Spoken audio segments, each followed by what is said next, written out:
Rendez-vous incontournable de l'artisanat depuis plus de 20 ans, les Artisanales de Chartres offrent l'opportunité de découvrir la première entreprise de France durant la plus grande manifestation consacrée à l'artisanat. Cette année, Gérard Larcher, président du Sénat, et Martine Pinville, secrétaire d'État chargée du commerce et de l'artisanat, ont inauguré le salon. Organisés pour la 6e année consécutive, les Entretiens de Chartres constituent au fil des années un rendez-vous incontournable et indispensable au secteur de l'artisanat.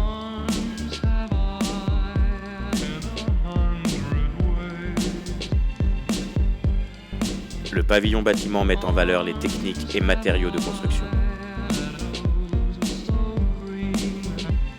Au cœur d'un vaste espace de 900 m², la Fédération française du bâtiment et la CGPME vous ont proposé un chantier grandeur nature. Des démonstrations d'apprentis ont eu lieu durant les 4 jours. Chaque année, couvreurs, peintres, staffeurs, maçons, plombiers réalisent de belles animations dans cet espace où l'éco-construction y tient une place de choix. Depuis 10 ans, l'opération Tremplin de l'artisanat organisée par la MNRA permet à de jeunes entreprises de se faire connaître auprès du grand public. Dans une pépinière d'entreprises dédiée et scénographiée, ces jeunes entreprises ont été mises en valeur et elles ont pu exposer, vendre leurs réalisations et surtout échanger et montrer leur façon de travailler au travers de démonstrations.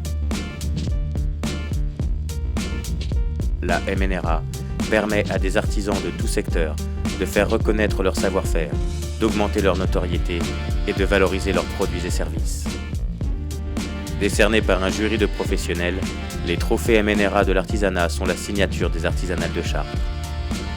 Gagnant en prestige d'année en année, ils permettent à des artisans exposants de mettre en valeur leur travail.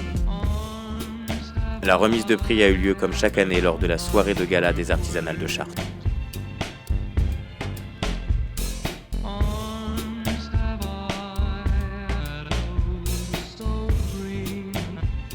Ils sont artisans, artisans d'art ou encore artistes libres.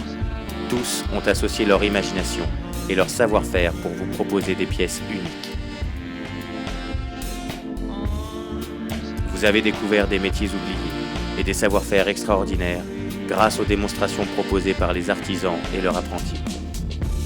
Des artisans qui ont fabriqué sur place et vous ont expliqué en travaillant comment ils procèdent pour réaliser leurs pièces.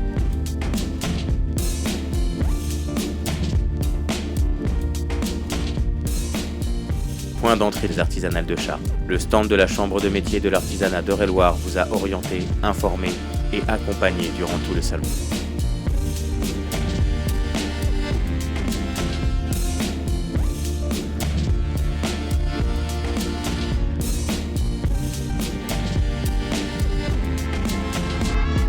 En partenariat avec la Chambre d'agriculture, le conseil départemental et l'association Terre d'Eure-et-Loir, petits producteurs et artisans locaux issus des filières courtes, vous ont présenté leurs produits et vous ont fait déguster leurs recettes.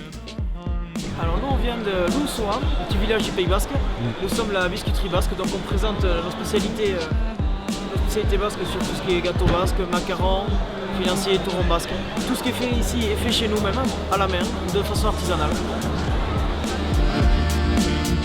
Plaisir des papilles et plaisir des yeux, l'espace saveur a réuni l'ensemble des métiers de bouche.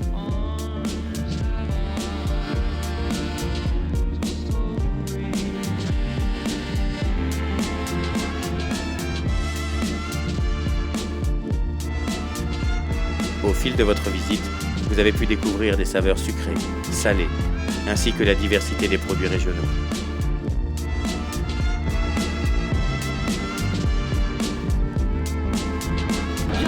Chouli, petit apéritif du sud-ouest, fabrication artisanale. On est là pour vous faire découvrir les produits qui sont présents dans les Hautes-Pyrénées, dans le Pays Basque. C'est très doux, c'est très fruité, c'est très sympa, c'est très original. Ça permet de passer des bons moments. Près de 500 exposants et 150 métiers s'ouvrent à la curiosité des visiteurs tous les ans aux Artisanales de Chartres. Avec cette année, 83 000 personnes venues sur les 4 jours du salon.